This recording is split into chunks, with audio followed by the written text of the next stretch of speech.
Yo les gars, j'espère que vous allez bien. Pas de panique. Encore une fois, je reçois beaucoup de messages. Oui, qu'est-ce qu'on fait? Elle est où la saison? Là, c'est la panique totale pour les gens qui viennent d'arriver sur le marché. Je comprends, les gars, je comprends totalement votre situation. Là, il y a des datas qui sont tombées. C'est un peu flou. Powell nous a mis un peu dans la sauce suite aux futures prévisions des baisses des taux d'intérêt. Là, les gars, on m'envoie beaucoup de messages en privé sur le terme alt season. Oui, c'est quand la alt season? Les gars, faut comprendre quelque chose de très simple. La alt season, c'est pas quelque chose de magique. L'alt season, en fait, c'est pas compliqué. C'est quand il y a de la liquidité qui arrivera sur les altcoins. Pour l'instant, très peu de gens rentrent sur le marché. Sachant que le marché des altcoins est déjà très illiquide de base, ça va pas profiter aux altcoins maintenant, les gars. Donc vraiment, restez focus sur le plan qu'on a mis en place. Il n'y a pas à paniquer. Donc les gens qui ne sont pas prêts à prendre des petites chutes, là, parce que là, on a eu une petite chute qui est pas énorme en plus sur le marché. Regardez, on va aller sur la capitalisation boursière totale des cryptos. Regardez, bon, alors, je suis en weekly. La hausse parabolique, déjà, vous pensiez quoi? Que ça allait être linéaire comme ça? C'est normal qu'à un moment, il y ait un regain et que le marché retrace pour repartir sur une base saine. C'est totalement logique, donc ne paniquez pas. Je vous l'avais dit en plus sur la paire ETH-BTC, la paire dominante, si vous aviez suivi les vidéos au début de semaine, vous aurez compris qu'on avait un contexte incertain. Déjà, graphiquement, ça nous parlait. Les prévisions suite à l'annonce du FOMC, on a le PIB qui est tombé hier, donc qui était positif. On a le PCE Core qui tombe aujourd'hui, donc à voir comment ça se configure. Les gars, je ne peux pas vous dire autre chose que, regardez, on a une hausse parabolique allez, de 60% quasiment sur la perte du total market cap, ok? Et on a eu un simple retracement de, de 8%. Et là, j'entends, ouais, c'est la fin du monde, il n'y a plus d'alt saison, il est où le bull run? Enfin, les gars, s'il vous plaît, vraiment, s'il vous plaît, restez résilients. Parce que si déjà, à partir de ça, vous commencez à paniquer parce que j'en vois hein, des gens paniquer pour rien, vous n'allez pas survivre pendant la phase parabolique parce que la gestion et l'émotion qui rentrera en jeu pendant une phase parabolique, c'est beaucoup plus compliqué que des petites phases de retracement. Je vous en supplie déjà, si vous paniquez, n'hésitez pas à rejoindre l'application, prendre un appel de coaching gratuit pour qu'on puisse vous rassurer aussi sur votre portefeuille d'investissement parce que oui, si vous n'avez pas les bons actifs et les bonnes clés pour la suite, vous n'allez pas y arriver, les gars. Donc, c'est un vrai conseil que je vous donne. Moi, ça fait très longtemps que j'ai le nez dans les marchés financiers. Je vois la psychologie humaine, comment elle est. Et honnêtement, je sais que pour les gens qui arrivent en crypto, parce que je précise bien en crypto, pas sur le marché traditionnel ni sur le stock, etc., on va dire que c'est différent. Je sais que si vous venez d'arriver, mentalement et psychologiquement, ça va être très très compliqué, les gars. Et je vous le répète, c'est pour ça que se faire accompagner, c'est super important. Donc nous, on vous propose des appels de coaching de 30 minutes pour essayer de manager votre portefeuille et voir ce qu'on peut faire pour vous aider et optimiser tout ça. Compliqué ce qu'on voit, les gars, c'est une vente massive sur les contrats spot et pas les contrats dérivés. Donc les gens qui sont en leverage, donc en levier sur le marché, là on a déjà bien liquidé. Le funding est vraiment bas, hein, on est à 0,0061. Franchement, le funding est très bas. L'open interest, on n'a pas trop de data. Là, ce qu'on voit vraiment, c'est qu'il y a des gens qui sont en place sur le marché, qui sont en train de se hedge suite aux data que Jérôme Powell a donné. Donc vraiment, essayez de prendre en compte ça. C'est pas positif ni négatif, les gars. Déjà, on va attendre l'arrivée de Trump le 20 janvier pour voir comment va évoluer le marché. Pour l'instant, on a une petite baisse sur un marché qui est très sain. Les gars, on va regarder Bitcoin directement. Ça sera plus simple. Les gars, suite à une phase parabolique comme ça, regardez, je vais me mettre en monthly juste pour vous rassurer. Regardez-moi cette impulsion. Vous attendiez quoi, honnêtement, qu'on allait continuer à avoir une hausse parabolique? Patientez, les gars, je vous garantis que des petites phases sur le marché comme ça, ce n'est rien. C'est des simples retracements.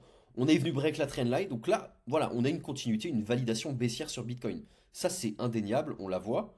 Maintenant, moi, ce que je vois en 4 heures, c'est qu'on a un petit rebond quand même sur le MA200 période expo. On a une petite bulle qui est en train de se créer. Après, voilà, on a eu une bulle ici aussi, donc on avait un petit signal de retournement, mais on voit quand même qu'il y a beaucoup plus de gens qui sont en train de short le marché sur les contrats spot qu'autre chose pour l'instant. Donc on voit qu'il y a une panique totale, un FUD total sur le marché. Donc les gens, bon, voilà, réaction en chaîne, vous connaissez, hein, s'il y a des gens qui paniquent, d'autres paniquent, d'autres continuent à paniquer, et puis etc. Ça fait que ça. Donc je vous en supplie les gars, essayez de rester résilients. Et si vous n'avez pas de plan, parce que nous, les gens qu'on accompagne, ils ont un plan. Nous, on est là pour vous rassurer, vous expliquer ce qui se passe. Si vous avez un plan avec une stratégie, il n'y a rien à craindre. Vraiment rien à craindre. On a déjà bien performé sur le marché. La alt season, je vous l'ai dit, hein, depuis tellement longtemps, on a encore très peu de métriques. Tout le monde crie à la alt season sur les réseaux sociaux. Moi, ce que je regarde, je regarde précisément la paire ETH-BTC. Je vous avais dit, on a un Edel Shoulders qui nous donnait des informations baissières suite à la corrélation entre ETH-BTC. Donc, vraiment, faites attention à ce que vous faites et surtout ne prenez pas de décision seul à l'arrache. Encore plus sur les produits dérivés, hein, parce que sinon vous allez vous faire arracher les gars. Donc bon les gars, on vient bosser un order block, on bosse une EMA 200 période expo en 4 heures. Pour l'instant, moi je vois pas de... Voilà, c'est baissier, on était quasiment en survente au niveau du RSI en 4 heures. Je veux juste vous rassurer, en daily, regardez, on est au-dessus de l'EMA 200 période expo de très loin. On est, on est pile au niveau des 50 au niveau du RSI, on a un histogramme qui est un peu dans le rouge. Et pour l'instant, voilà, sur des time frames un peu plus longs, weekly, daily 4 heures, moi je vois pas de vrai signal bearish. Si ce n'est la petite impulsion sur des time frames un peu plus courtes, 1 h 30 minutes, qui là, oui, on a une théorie de dos qui est en train de se valider, à valider avec des hauts de plus en plus bas. Maintenant, à voir ce qui se passe. Nous, ce qu'on veut, encore une fois, retournement de marché, break of structure, etc. Et là, on aura une vraie validation, les gars. En attendant, moi, je ne panique pas. Bitcoin, c'est pas ce que je regarde. Ce qu'on regarde principalement, c'est la paire ETH-BTC. Donc, ce que je vous avais dit sur ETH-BTC, les gars, c'est que le Head and Shoulders, donc celui-là, le épaule-tête-épaule, qu'on avait juste ici, on fait gaffe, on coupe des positions parce qu'on allait potentiellement avoir un mouvement baissier sur Ethereum. On l'a eu, donc on a vu Ether qui commençait à push. Donc voilà, on revient bosser, comme je vous avais dit, toute cette zone-là où on a rebossé un fair value gap. Donc le scénario pour moi était validé. On m'avait parlé toute la semaine et ça m'étonne pas. Voilà, ça m'étonne pas qu'on ait un retracement sur le marché, surtout sur Ethereum et sur les... Au niveau de l'inflation, les gars, l'objectif de la Fed, c'était de maintenir les taux à 2%. On est à 3%, on voit que ça continue à monter. L'objectif à terme, c'est vraiment que l'inflation continue à baisser. Pour l'instant, vous voyez, après, voilà, qu'on revient sur des niveaux à 2022, quasiment en 2022, voilà, on avait une inflation énorme. Là, vous voyez, si on regarde graphiquement, on a eu une période de distribution, période d'accumulation. L'idée, c'est de... c'est bête, mais c'est de ne pas break ça. C'est de ne pas break vers le haut. Je parle graphiquement là parce que ça vous parle peut-être, hein. Distribution, accumulation, impulsion, bah, bref, je vous en parle souvent. Donc pour l'instant, l'inflation est toujours haute. L'idée, c'est vraiment de la baisser avec le temps. Donc, tac qui tombe, il faut les prendre en compte, les gars. Aujourd'hui, on a le PCE Core aussi. Alors, regardez, hier par exemple, on avait le PIB trimestriel qui est tombé, donc positif aux attentes. Voilà, les prévisions étaient à 2,8, on est tombé à 3,1, donc c'est positif pour le PIB américain. Maintenant, aujourd'hui, on a le, on a le PCE Core, donc voilà, précédemment, on a eu 2,8, les prévisions elles sont à 2,9. Honnêtement, est-ce que c'est pricé? Je pense qu'on aura quelque chose de conforme aux attentes, selon moi. Maintenant, à voir encore une fois, je ne suis pas aux US, je ne suis pas au gouvernement américain, et je n'ai pas de boule de cristal, les gars, je n'ai pas de boule de cristal à ce niveau-là. Mais ce que je peux vous dire, c'est que graphiquement, il y avait des métriques qui nous donnaient des informations. Et ça, je ne m'arrêterai pas de me répéter. Euh, Au niveau du trésor américain, encore une fois, ça je vous montre cette métrique-là parce que c'est super intéressant. Sous la bureaucratie Biden, on a accumulé énormément de liquidités, presque donc 775 milliards. Donc qu'est-ce qui va se passer sous un mandat Trump? Je ne sais pas. Est-ce que les 775 milliards vont être déversés dans l'économie réelle? Encore une fois, ça peut profiter à l'économie à terme, mais créer beaucoup plus d'inflation sur le long terme. Donc surtout à prendre en compte sur le trésorier à compte. Et pour les altcoins, les gars, je vais être très honnête avec vous. On va aller directement sur Ether, hein. Sur Ether, début de semaine, je vous avais dit. Bon, on va reprendre le scénario que je vous avais dit début de semaine. On avait cette trend-là et j'ai dit, voilà, est-ce qu'on va aller faire un pullback dessus suite au FOMC? Les news n'étaient pas conformes. On est venu break, je n'ai pas pris de décision. Maintenant, voilà, en 4 heures, même en daily, hein, en daily, on reste au-dessus de l'EMA 200 période expo. On revient bosser un order block qui est assez conséquent. On est sur une zone de polarité. Au niveau du RSI, on est en dessous des 50. En 4 heures, on est repassé en dessous de l'EMA 200 période. On est en survente au niveau du RSI. On est en survente au niveau du RSI. Moi, les gars, moi, là, les gars, je ne prends pas de décision. Je ne me prends pas de décision déjà suite au PCE. Aujourd'hui, si le PCE est positif, on pourrait avoir une impulsion, donc revenir chercher ce qu'on a laissé derrière nous depuis un certain moment. Donc voilà, on laisse pas mal de choses, on laisse des gaps derrière nous au niveau d'Ether. Maintenant, moi, je ne prends pas de décision. Là, je stoppe jusqu'à Noël. Et ne l'oubliez pas, hein, il y a des gens, là, ils sont jusqu'à Noël, je ne prends plus de décision sur le marché. Même sur le marché des changes, hein, les gars. Coupez vos positions, allez faire autre chose. Parce que là, déjà, il y aura beaucoup moins de volatilité. Et n'oubliez pas, hein, il y a les bilans de fin d'année qui arrivent. Il y a Noël qui arrive. Les gens sont en train de prendre des profits, peut-être pour payer certaines choses. Donc, ça ne m'étonne pas qu'on ait un peu de retracement sur le marché. Rien d'inquiétant, à mon avis, les gars. Franchement. Le plus important dans cette vidéo, ce que je vais vous faire comprendre, c'est que la psychologie en crypto est vraiment, là j'axe ça vraiment sur le marché de la crypto. Si psychologiquement vous êtes faible et que vous n'arrivez pas à maîtriser vos émotions dans ce marché-là, ça va être très compliqué pour la suite. Donc vraiment, si là, la moindre baisse, vous êtes en panique et vous voyez que déjà, ça se retranscrit au sein de votre cocon familial et que vous commencez à être un peu plus aigri, euh, moi, je vais être très honnête avec vous, les gars. Ne restez pas dans ce marché-là. Allez faire autre chose parce que ça va être très compliqué pour la suite. Et ça, c'est un marché qui vous tord petit à petit. Ok? Le marché de la crypto, c'est le plus compliqué. Il est illiquide et c'est fait pour tordre les gens. Et c'est les plus résilients qui seront récompensés à la fin, les gars. Donc vraiment, prenez tout ça en compte. C'est super important. Donc Ether, moi, je ne prends pas de décision. On va chercher l'order block au niveau des 3200 et peut-être qu'on n'a pas fini notre baisse. Donc moi. Là, on rattrape pas un couteau qui tombe, je vous mens pas, le flux, la dynamique, elle est baissière. On a vraiment un break de la structure, donc je ne fais rien actuellement sur Ether. Et honnêtement, hein, comme j'ai dit, les order blocks plus bas au niveau des 3200, c'est complètement jouable. C'est complètement jouable. Au niveau du Dodge, je vous en avais parlé hein, de toute façon. Même sur les altcoins, je vous avais dit les patterns qu'on a sur les altcoins, et vous pouvez aller regarder les anciennes vidéos, je vous en parlais. On laisse des choses derrière nous, on doit aller les chercher, c'est logique. Dogecoin, je vous avais dit, ce gap énorme qu'on a laissé ici, on va venir le chercher. On avait une divergence qui était très claire. On a des divergences qui continuent à se faire sur des altcoins. Donc faites très attention, on n'a peut-être pas fini. On va voir ce qui tombe aujourd'hui, encore une fois. C'est le catalyseur qui va faire que le marché va reprendre des couleurs aujourd'hui ou pas. Le PCE Core. Au niveau de Solana, je vous avais dit, on est toujours dans ce bullish flag, hein, quoi qu'on dise. Moi, j'avais un scénario bullish. Tant qu'on maintient à peu près cette trendline là, tant qu'on maintient ça, pour moi, le scénario, il est toujours bullish sur Solana, hein. Bullish flag, voilà. L'idée, c'est vraiment de break vers le haut, mais pour l'instant, on n'a pas vraiment de signal. On va regarder RSR. RSR, je vous mens pas, je me suis fait stopper. Voilà, je me suis fait stopper, pas grave, hein, ça arrive. Donc on est revenu plus bas que la zone OTE que j'avais citée. Donc là, on revient vraiment combler le gap entièrement. Prochain niveau sur RSR, si vous voulez, là. Euh, prochain niveau sur RSR. On est quasiment sur une polarité, mais sinon. On va se mettre en 1 heure. On est quasiment sur une polarité, mais sinon, ouais, les order blocs un peu plus bas en 1 heure. C'est intéressant, enfin c'est intéressant de venir chercher 0,0080 sur RSR peut-être si on a une continuité du mouvement baissier qu'on a actuellement. Sinon là on est quasiment sur une polarité donc à surveiller ce que fait RSR. Donc l'idée vraiment break of structure, venir maintenir ça et aller chercher vraiment l'order block ici. Bon, quelque chose de ce style là, hein, je vous mens pas.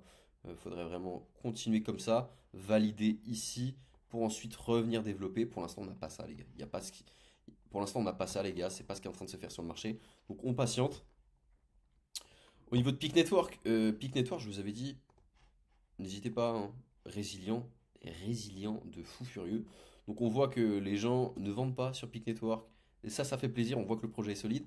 Donc je vous avais dit les niveaux au niveau de l'OB et de la zone de polarité ici au niveau des 0,49, très intéressant de rentrer dessus. Je n'avais pas de signaux de retournement et honnêtement on voit que ça se maintient correctement. On a une bonne demande, on a un POC qui est maintenu, on revient bosser des order blocks un peu plus haut. Positif sur Peak Network et voilà, les assets qui arrivent à être résilients durant ces phases baissières, surveillez-les de près, les gars. Surveillez-les de près, ça peut vraiment être intéressant. Syrup aussi qui a plutôt bien tenu, honnêtement, par rapport à d'autres altcoins, qui tient plutôt pas mal. Donc voilà, hein, toujours une bonne zone d'achat sur Syrup à terme, je vous l'avais dit, hein. De toute façon, là, regardez les anciennes vidéos aussi, on donne pas mal de data. Aero qui s'est bien cassé la gueule, hein. Donc Aero bah, qui s'est ramassé comme la plupart des altcoins, hein, parce que regardez, on va faire un flip direct de tous les altcoins. Hop, euh, War- Wormhole, ça tombe. Worldcoin, ça tombe. Tao, on a break, ça tombe. Tia, ça tombe. Spec, ça tombe. DEI, ça se maintient pas mal. Notez-le. Là, notez ceux qui sont un peu plus résilients que les autres. Mais faites une petite liste. Là, prenez un papier, un crayon et notez les altcoins qui sont résilients à cette petite baisse-là. DEI, il résiste plutôt pas mal. Injective se casse la gueule, Sei ça tombe, Pendle ça tombe, Hondo ça se maintient aussi pas mal. Hondo c'est résilient, petite baisse, mais honnêtement vu l'impulsion qu'il y a eu, la demande se fait tout le temps actuellement sur Hondo. OM résilient aussi, marché des real world assets les gars, Hondo, OM, des assets très solides qui tiennent la route et on le voit graphiquement. Maple on s'en fiche, Arwave ça tombe, Jupiter ça tombe, Track ça tombe, Rose ça tombe, Xera, MKR. Trueflation. Vous voyez qu'il n'y en a pas beaucoup hein, qui... qui sont vraiment résilients, hein. Il n'y en a pas beaucoup qui sont vraiment résilients, donc essayez de les prendre en compte et de les noter, les gars. Je vous prends. Je vous conseille. HBAR, résilient. HBAR aussi, on a eu une info comme quoi un ETF pourrait être émis dessus. HBAR, on voit qu'il y a peu de vendeurs sur cet actif-là. Hop. TIG, pas trop. Ton. Ionet. Ionet, j'ai envie de vous dire que c'est pas dégueulasse non plus. On fait gaffe à la divergence qu'il y a sur Ionet, les gars. On a une divergence qui est quand même assez conséquente. On la voit. Voilà, on a une petite divergence ici. Regardez, je vais vous la montrer. Maintenant, on va voir si ça se maintient. Divergence ici. Le prix est en hausse. Donc, on fait attention. On voit ce qui se fait. Moi, je le trouve résilient à première vue, comme ça, Ionet. Maintenant, maintenant, faites attention aux indicateurs qui nous montrent des signes de divergence, etc. Donc voilà les gars, essayez de noter un peu les altcoins qui arrivent à être résilients. De toute façon, là on voit XRP aussi, quoi qu'on dise, euh, XRP ça tient, hein. Ça tient. Maintenant on fait gaffe aussi à cette maxi divergence qui est en train de se faire. On, on latéralise, quoi qu'on a une sorte de pareil, un pattern bullish, hein. XRP c'est pas un asset que je suis de très près, encore une fois. Les projets qui se maintiennent avec des pseudo ETF qui pourraient arriver sur le marché. Voilà, on voit graphiquement c'est résilient. On a peut-être un bullish flag aussi qui est en train de se former. Donc je vous ai dit un pattern bullish encore une fois. Maintenant voilà, il est approximatif. Là vraiment j'ai mis la trendline à l'arrache. Donc bullish flag, c'est dans ce style-là. Impulsion, on latéralise et à un moment on vient break le niveau. Donc c'est ce qu'on a eu sur Bitcoin, c'est ce qu'on a eu sur des projets comme